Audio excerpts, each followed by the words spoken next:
பெற்றெடுத்த உள்ளம் என்றும் தெய்வம் தெய்வம், அது பேசுகின்ற வார்த்தை என்றும் மௌனம் மௌனம்.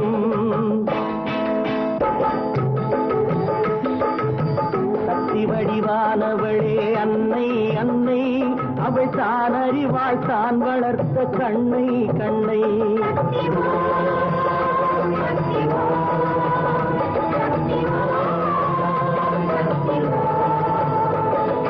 பக்தியிலும் அன்னை தான் முதலில் தெய்வம், இந்த பார் முழுதும் அவள் வளர்த்த செல்வம் செல்வம்.